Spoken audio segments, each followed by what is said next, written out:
Hi, this is Matt Jantos from Newcom Audio Video Systems, here to talk to you today about a very exciting topic, low voltage wiring.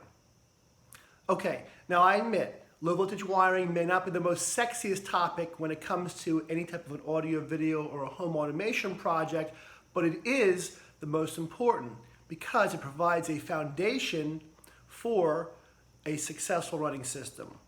Recently, we did a pre-wire in a house in Pennington, New Jersey, and I wanted to go over some aspects of that which makes a good pre-wiring system.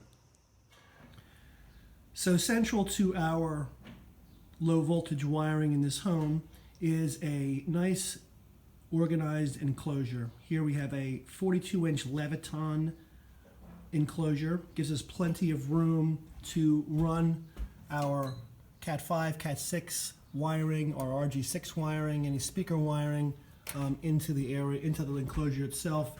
Obviously this is pre-wiring stage, so we just have the wiring attached to the side here. Once the sheetrock is installed and we're putting in faceplates, then we come in and we put our distribution devices. It could be a punch down device for a Cat 5, it could be some splitters or some switches for RG6 wiring, could be a network switch for internet, so it could be a lot of different things. I always number my wires, so basically before I come into the house, I'll number the room, what exactly we're going to be having, whether it be Cat 5, Cat 6, RG6, and location of it. This will go into the panel. Makes it easy for a cable guy or electrician to come here and know where everything is going to be. Some features of this panel itself is obviously we have the cover. This is going to go on top of the enclosure once it's all completed. We bump it out about a half an inch so that when the sheetrock comes on here, there's a gap for the sheetrock, and we put the cover on top of it. At the bottom are knockouts for electrical, as well as a ground block here, which code requires this unit to be grounded. But as you can see, it gives a nice clean meeting place for our wiring that comes in. We do have some wiring that goes to the floor.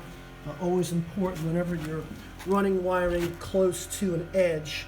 We do try to get into the middle of the beam of the 2x4, but sometimes you have to go on the edge because below this is a glue lam, a laminate beam, which is literally right behind, right underneath this area. So we have to go in on an angle, and so because we're going on an angle, it makes this wiring susceptible to being compromised with a sheetrock screw. So we put a nail plate here to make sure that the sheetrockers do not do that. So the wiring runs up into the attic.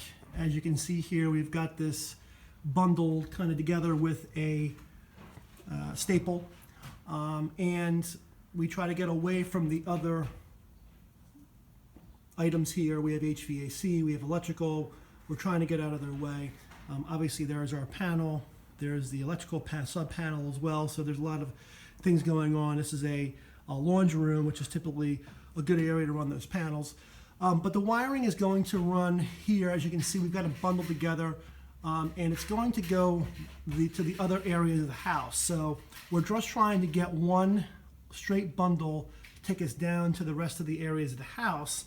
And then what we're doing here is we're dropping, as we go into, say, a bedroom, then we're splitting off of that bundle and we're going into the bedroom and to the faceplate on the floor. One thing that's very important to notice here is that we do have this tie wrapped. We don't want to tie wrap that too tight. We don't want to compromise the wiring, as well as we're very critical of the staples we use. I like to utilize these low voltage staples. As you can see, they're rounded off so they don't damage or compromise the wiring when you attach it to the beams. But obviously the wiring is going to go into this room. This is a Cat 6 and an RG6 wire that goes into our bay. We have it stapled nicely to the side beam so that the insulators can come in here and do their thing. Out of the way, and then roughly 16 inches off the floor, we try to do it the same height as the electrical. We have our mud ring, and this mud ring is going to be where we pull the wires out after the sheetrock is installed, and we put our terminations with our faceplate and give it a very nice look. speaker wiring is typically met here. This is a location where our volume control switch is going to be. So we're going to have a double volume control switch. It's going to be used for 4 speakers or 2 pairs of speakers. Here's our 16-4 wiring coming in and going out. The wiring goes up and over. Now what I like to do is, instead of running individual wiring to each speakers, I loop it. So that's a 16-4 wire. So it's got obviously 2 pairs, one for the right speaker and then one across the way for the left. These are speaker brackets which you can attach to the rafters prior to sheetrock installation, and then the sheetrockers come in and they cut around that hole and allow you a nice bracket to mount the speaker later on. We do have a pair of speakers here in the kitchen. Again, same setup with the wiring going through the rafters to the right speaker and then to the left speaker. Again, all this is going to meet where our volume control is, which is there, and then into the basement it goes, and it goes to the panel, which actually goes to the second floor, which is where all of our distribution devices will connect to. There's a lot that goes into a pre-wiring of a home.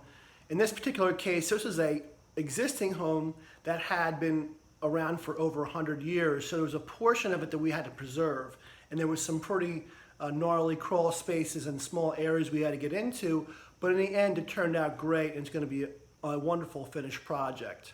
If you would like us to quote a pre-wiring system for your home or business, please give us a call.